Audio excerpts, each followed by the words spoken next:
Capitol building is the center of Washington. It can be seen from all parts of the city. Its great dome, nearly 300 feet high, was built during the Civil War. Here the Congress of the United States assembles to make the nation's laws. This imposing building is the principal point of interest to the city's many visitors. Once every year, the great structure is given a vigorous bath, and its many statuary groups do not escape the cleansing torrent that leaves it sparkling white. The White House has been the official home of the presidents since 1800, when John Adams first occupied it. Its cornerstone was laid by George Washington in 1792. This gem of simple architecture is typical of democracy. In a new wing are the modern business offices of the chief executive. The older buildings of the State, Navy, and War Departments were shaped and decorated by a more classical influence. The wide and varied activities controlled from here reach not only from coast to coast, but around the world, wherever the flag flies, and in other lands and on the high seas.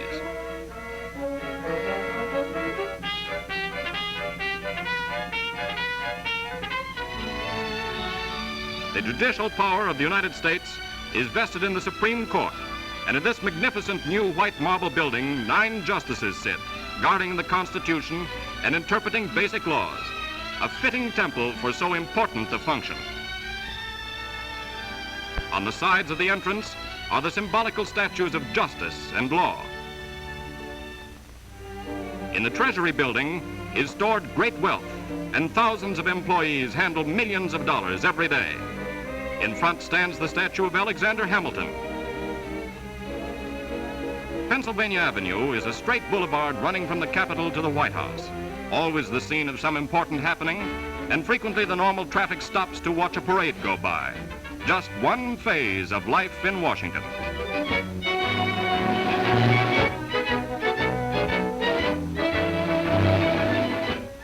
The Smithsonian Institution was organized in 1846 to increase and diffuse knowledge among men. In its halls stand many famous exhibits, including Lindbergh's history-making plane.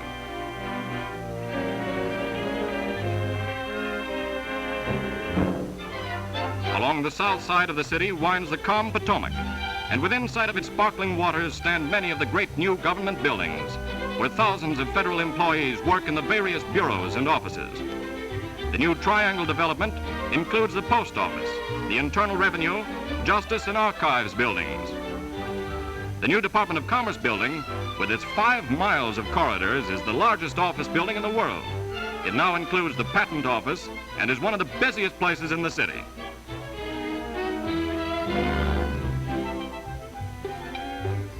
Across the mall is the Department of Agriculture. The activities here have a far-reaching influence on everything that grows and on everyone who works in the fields.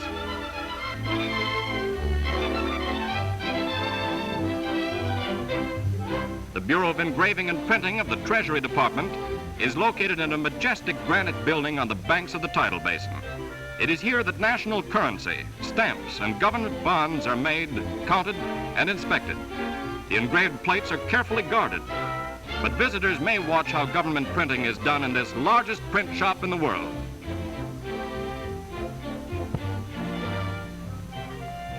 The city is laid out in many beautiful squares and circles. DuPont Circle is one of the best known. Nearby are the embassies of other nations. The grounds on which they stand are really foreign soil. Facing a wide lagoon stands the classical white marble Lincoln Memorial. Its 36 Doric columns represent the states of the Union at the time that Lincoln was president. Within it is the colossal lifelike statue of the great emancipator. A fitting memorial to a man of the ages. Before it is a reflecting pool on whose placid waters sail the yachts of junior skippers. At the far end looms up the great shaft of the Washington Monument, an appropriately dignified obelisk over 555 feet high, the tallest masonry work in the world.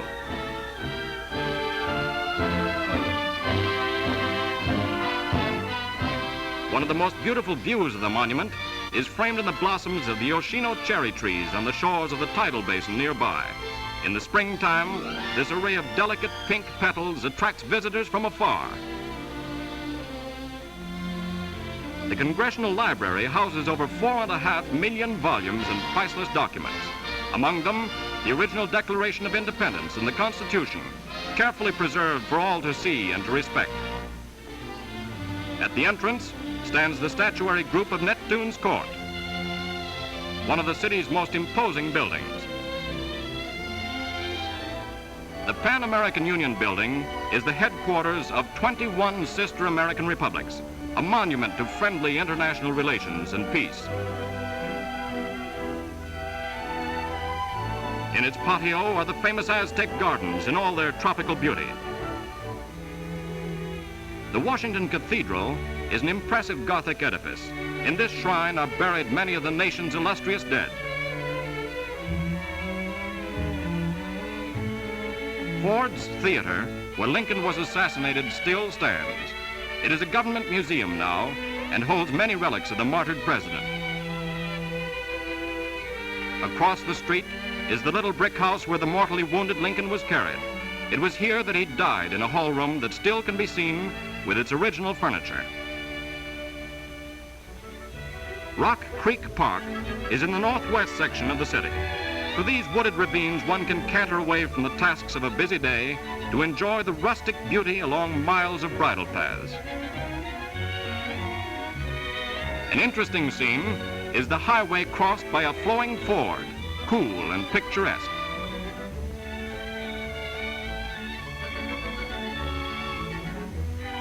Lovely parks are dotted in and about the city, and on the smooth lakes, graceful water birds invite the passerby to pause and rest.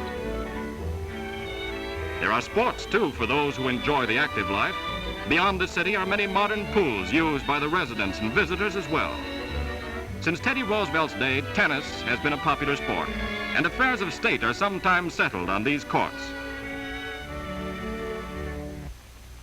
Back of the Lincoln Memorial and arching across the Potomac to Virginia runs the Arlington Memorial Bridge. It leads to the National Cemetery. The central point of interest is the tomb of the unknown soldier. Here rests his head upon the lap of earth, a youth to fortune and to fame unknown. Back of the tomb stands the amphitheater with its marble arches and colonnades, where can gather 6,000 people at one time. It is used for important memorial and state occasions. Just beyond sleep thousands who died heroically for their flag. On a hill nearby is the old Custiss Mansion, where once lived General Robert E. Lee. Farther down the west bank of the Potomac is Mount Vernon, a national shrine once the home of George Washington. It is preserved by the government exactly as Washington left it.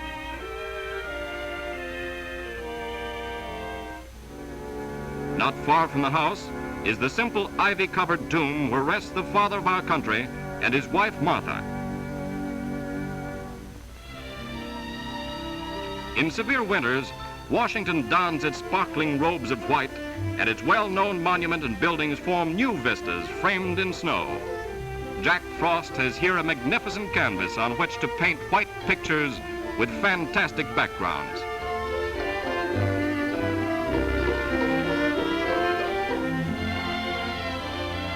The Capitol takes on a new charm in its sparkling drapes that form an unforgettable pattern against the sky. Every season of the year, this is the city beautiful, the city magnificent, Washington, the nation's capital.